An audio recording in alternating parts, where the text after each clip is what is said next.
Bien, comme vous pouvez vous y attendre, nous allons plus nous consacrer à l'entretien d'hier dimanche entre le chef de l'État et les ambassadeurs et envoyés spéciaux, ou plutôt représentants spéciaux, qu'il a invités au Palais de la Nation et avec lesquels il a eu un entretien sur quelques points d'intérêt commun. Mais avant cela, je voudrais avoir une pensée pour les deux policiers qui ont été portés en terre à la fin de la semaine dernière, le brigadier Alain Balato et Jean Kalenga, qui sont tombés lors des manifestations des 19 et 20 janvier dernier. Le deuxième est mort par la suite de ses blessures. Le premier est mort sur le coup, par balle.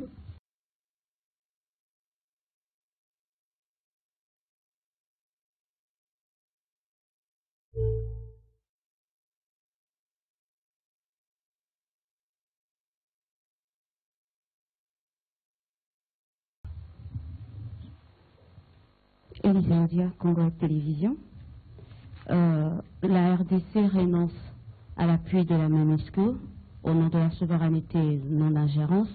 Est-ce qu'on peut s'attendre à ce que cette décision s'étende également avec de la collaboration entre les FARDC et la MONUSCO? Là, je pense aux ADF, les combats de la traque des ADF Lalou ou d'autres groupes armés, surtout dans l'Est.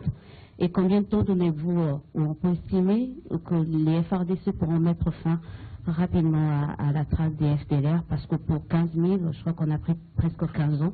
Et pour 1000, ça prendra combien de temps? Très rapidement. Et au nom de la souveraineté, au nom de la non-ingérence, et par rapport aux élections, est-ce qu'on peut s'attendre à ce que la RDC renonce également à l'appui financier des partenaires extérieurs? Et la toute dernière question, c'est en rapport avec une question d'actualité. On reproche à l'un de vos ministres, à l'un des ministres du gouvernement Matata II, en l'occurrence celui de la justice, d'avoir influé dans la gestion, dans l'affaire Mouyambo, lors de son intervention dans une radio périphérique de la place. Qu'en dites-vous? Merci. Merci. La première question sur la RDC qui pourrait peut-être étendre la renonciation à d'autres opérations, vous faites bien de la poser. Il est tout à fait clair que la position prise par la RDC, par son président, ne concerne que les opérations de désarmement forcé des FDLR. Nous avons un partenaire, la MONUSCO, qui est avec nous. Il y a eu une gestion de cette opération de désarmement que nous voulions commune avec elle, gestion que nous avons trouvée malencontreuse et en tout cas décrédibilisante pour la République démocratique du Congo, et ce qui a poussé le président à dire « je renonce à cette collaboration pour le désarmement des FDLR ». N'allons pas plus loin. Je pense que c'est ça la décision. Il ne s'agit pas d'autres opérations. Il ne s'agit pas d'autres tâches qui ont été confiées à cette mission, et encore que la résolution des Nations Unies, du Conseil de sécurité, donne mandat à la mission onusienne de traquer, de désarmer les groupes armés avec ou sans les forces de défense et de sécurité de la RDC.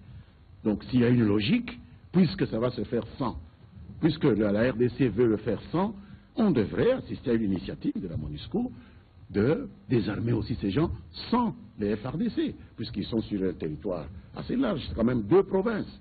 Il y a moyen de le faire sans les FARDC si on est vraiment venu ici pour cela. Donc ce n'est pas indispensable que ce soit absolument avec les FARDC. Nous avons prouvé maintenant que nous le faisons sans eux. Eux pourraient le faire sans nous, l'objectif étant le même. Ils ne sont pas venus pour nous, on est venu ici pour le peuple congolais, pour ces pauvres gens qui souffrent, qui meurent chaque jour entre les mains de ces bandits. Alors, combien de temps faudra-t-il pour en finir avec la traque? Je vais vous répondre en disant le temps nécessaire. Ça peut être 1 mois, ça peut être 1 an, ça peut être même 10 ans, qui sait?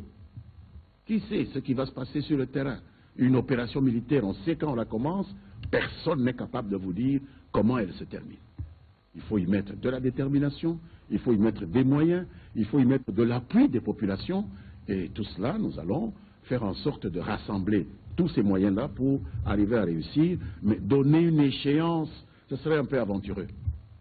Donc c'est le temps nécessaire à l'éradication du dernier FDLR sur le territoire de la République démocratique du Congo. Alors, est-ce que la RDC pourrait renoncer à l'appui extérieur pour l'organisation des élections? Nous n'avons jamais renoncé au soutien de nos partenaires pour l'organisation des élections. Mais il y a une nuance. Si en 2006, nous avons bénéficié de ce soutien, pour lequel le président hier a réitéré même ses remerciements à la communauté internationale, en 2011, nous avons vécu une surprise plutôt désagréable. On nous a promis un soutien et 2 semaines seulement avant que les Congolais n'aillent dans l'urne, on nous a retiré ce soutien. On a dû faire des sacrifices inimaginables qui peuvent même expliquer certains problèmes de dysfonctionnement qu'on a eus, parce qu'à la dernière minute, il a fallu trouver tous ces moyens qui nous ont manqué parce qu'on avait prêté foi en des promesses qu'on n'a pas tenues. Donc, en 2016, nous n'avons pas refusé. C'est les amis qui ont promis qui n'ont pas fait. En 2011 plutôt. En 2016, nous sommes en train de recevoir des promesses. On nous disait qu'il y a une conditionnalité, le calendrier global. Il a été mis à jour par la Commission électorale nationale indépendante. Bon, on commence déjà à percevoir clairement les choses. Il y aura probablement un soutien.